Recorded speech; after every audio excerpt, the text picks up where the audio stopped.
नमस्कार, मैं हरिशंकर यादव, हिंदी शिक्षक, माउंट ओलिवेट स्कूल में आप सबका हार्दिक स्वागत करता हूं।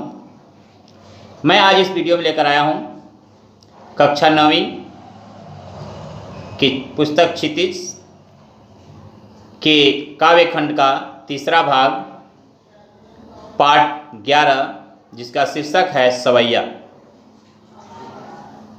इस वीडियो में मैं सवैया के अभ्यास के प्रश्न लेकर आया हूं। पहले वीडियो में मैंने पूरा सारांश और भावार्थ बताया हूं। दूसरी वीडियो में उसके अभ्यास के प्रश्नोत्तर प्रस्तुत करने जा रहा हूं। तो आइए देखिए सवैया क्या है। इसके पाठ परिचय की तरफ चलते हैं। पाठ परिचय। प्रस्तुत पाठ में कवि रसखान कृष्ण की लीला भूमि वृंदावन और मथुरा की प्रत्येक वस्तु से प्रेम करते हैं। प्रस्तुत पाठ में कवि रसखान कृष्ण की लीला भूमि वृंदावन और मथुरा के प्रत्येक वस्तु से प्रेम करते हैं, क्योंकि उनका संबंध उनके आराध्य देव श्री कृष्ण से है। वे मनुष्य, पशु, पक्षी के रूप में भी ब्रज में ही जन्म लेना चाहते हैं। गोवर्धन पर्वत का पत्थर बनना चाहते हैं। वे कृष्ण का स्वरूप धारण करना चाहते हैं। ऐसे ही मनोरथ इन सवैयों में है। एक बार फिर चल देखते हैं। प्रस्तुत पाठ में कवि रसखान कृष्ण की लीला भूमि वृंदावन और मथुरा की प्रत्येक वस्तु से प्रेम करते हैं, क्योंकि उनका संबंध उनके आराध्य देव श्री कृष्ण से है। वे मनुष्य, पशु, पक्षी के रूप में भी ब्रज में ही जन्म लेना चाहते हैं। गोवर्धन पर्वत का पत्थर बनना चाहते हैं। वे श्री कृष्ण के रूप धारण करना चाहते हैं। ऐसे ही मनोरथ इन सवैयों में है। तो आइए पहला प्रश्न देखते हैं। पहला प्रश्न, ब्रज भूमि के प्रति कवि का प्रेम। ब्रज भूमि के प्रति कवि का प्रेम किन किन रूपों में अभिव्यक्त हुआ है? ब्रज भूमि के प्रति कवि का प्रेम किन किन रूपों में अभिव्यक्त हुआ है? तो ब्रज भूमि के प्रति कवि का प्रेम निम्नलिखित रूपों में अभिव्यक्त हुआ है।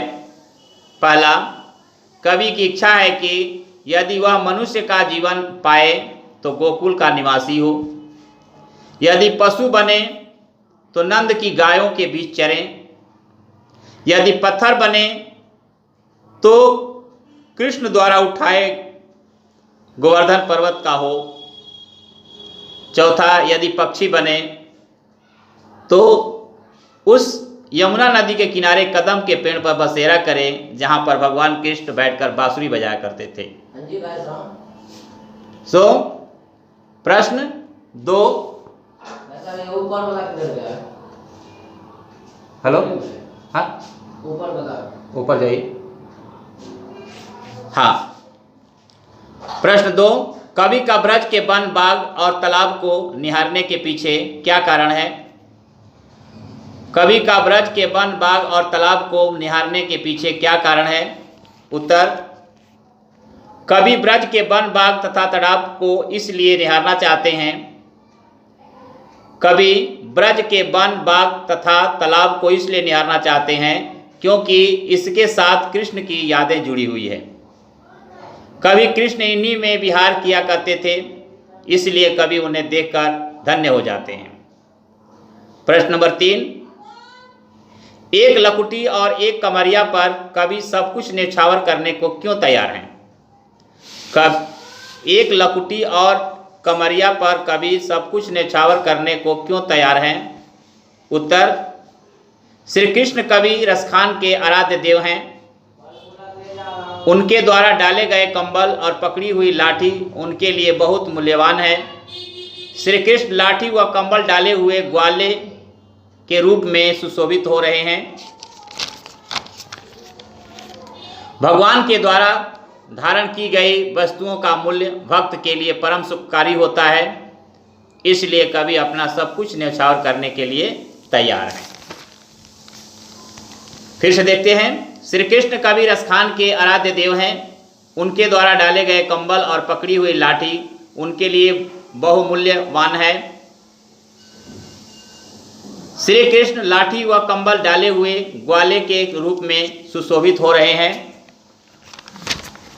भगवान के द्वारा धारण की गई वस्तुओं का मूल्य भक्त के लिए परम सुखकारी होता है, इसलिए कवि अपना सब कुछ न्यौछावर करने के लिए तैयार हैं। प्रश्न नंबर 4, सखी ने गोपी से कृष्ण का कैसा रूप धारण करने का आग्रह किया था, अपने शब्दों में वर्णन कीजिए। सखी ने गोपी से आग्रह किया था कि वह कृष्ण के समान सर पर मोर पंखों का मुकुट धारण करें, गले में गुंजों की माला पहने, तन पर पीले वस्त्र पहने, हाथों में लाठी थामे और पशुओं के संग विचरण करें। फिर से देखते हैं, सखी ने गोपी से आग्रह किया था कि वह कृष्ण के समान सर पर मोर पंखों का मुकुट धारण करें, गले में गुंजों की माला पहने, तन पर पीले वस्त्र पहने, हाथों में लाठी थामे और पशुओं के संग विचरण करें। प्रश्न नंबर 5, आपके विचार से कवि पशु पक्षी और पहाड़ के रूप में भी कृष्ण का सानिध्य क्यों प्राप्त करना चाहते हैं? उत्तर, मेरे विचार से कवि रसखान भगवान कृष्ण के परम भक्त हैं। उन्हें किसी भी रूप में कृष्ण की सानिध्य प्राप्त करना है। इसमें उनकी भक्ति भावना तृप्त होती है, इसलिए वे पशु पक्षी या पहाड़ बनकर भी कृष्ण का संपर्क चाहते हैं। एक बार फिर से देखते हैं, मेरे विचार से कवि रसखान भगवान कृष्ण के परम भक्त हैं। उन्हें किसी भी रूप में कृष्ण सानिध्य प्राप्त करना है। इनमें से उनकी भक्ति भावना तृप्त होती है, इसलिए वे पशु पक्षी या पहाड़ बनकर भी कृष्ण का संपर्क चाहते हैं। प्रश्न 6, चौथे सवैये के अनुसार गोपियां अपने आप को क्यों विवश पाती हैं? चौथे सवैया के अनुसार कृष्ण का रूप अत्यंत मोहक है, वह उनकी मुरली की धुन बड़ी मादक है। इन दोनों से बचना गोपियों के लिए अत्यंत कठिन है।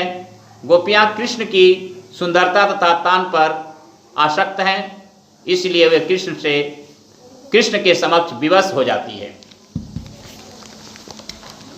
एक बार फिर से देखते हैं, चौथे सवैये के अनुसार कृष्ण का रूप अत्यंत मोहक है तथा उनकी मुरली की धुन बड़ी मादक है। इन दोनों से बचना गोपियों के लिए अत्यंत कठिन है। गोपियां कृष्ण की सुंदरता तथा तान पर आसक्त हैं, इसलिए वे कृष्ण के समक्ष विवश हो जाती हैं। प्रश्न नंबर 8, प्रश्न नंबर 7, भाव स्पष्ट कीजिए। कोटिक एकलौद के धाम करील के कुंजन ऊपर बारों।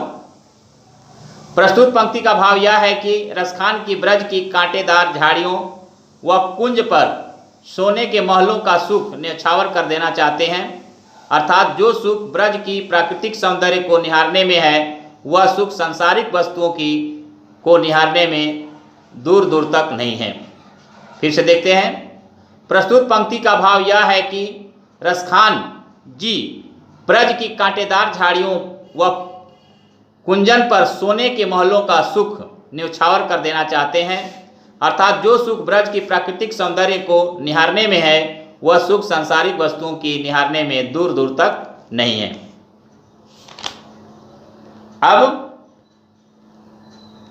इसका ख पाठ है, माई रीवा मुख की मुस्कान संहारी न जई हो। प्रस्तुत पंक्ति का आशय है कि जब श्री कृष्ण गोपी की ओर देखकर मुस्कराएंगे तो उस समय उत्पन्न होने वाले आनंद को संभालना असंभव हो जाएगा। फिर से देखते हैं, प्रस्तुत पंक्ति का आशय है कि जब श्री कृष्ण गोपी की ओर देखकर मुस्कराएंगे तो उस समय उत्पन्न होने वाली आनंद को संभालना असंभव हो जाएगा। अब प्रश्न नंबर 8, कालिंदी कुल कदम की डारन में कौन सा अलंकार है? कालिंदी कुल कदम की डारन में अनुप्रास अलंकार है। कालिंदी कुल कदम की डारन में कौन सा अलंकार है? कालिंदी कुल कदम की डारन में अनुप्रास अलंकार है। अब प्रश्न नंबर 9, काव्य सौंदर्य स्पष्ट कीजिए। या मुरली मुरलीधर की अधरा न धरी अधरा न धरूंगी। तो काव्य सौंदर्य है, यहां श्री कृष्ण के प्रति गोपियों के अनन्य प्रेम के साथ उनकी मुरली के प्रति ईर्ष्या भाव प्रकट किया गया है। सौतिया डाह के कारण वे मुरली धारण नहीं करना चाहती है। अधरा न धरी अधरा न धरूंगी में यमक अलंकार है। अब प्रश्न 10 है, प्रस्तुत सवाये में जिस प्रकार ब्रजभूमि के प्रति प्रेम अभिव्यक्त हुआ है उसी तरह आप अपनी मातृभूमि के प्रति अपने मनोभाव को अभिव्यक्त कीजिए। यह प्रश्न आपको खुद करना है, क्योंकि अपना यहाँ पर अपना विचार प्रकट करना है, अपने प्राकृतिक सौंदर्य को प्रकट करना है।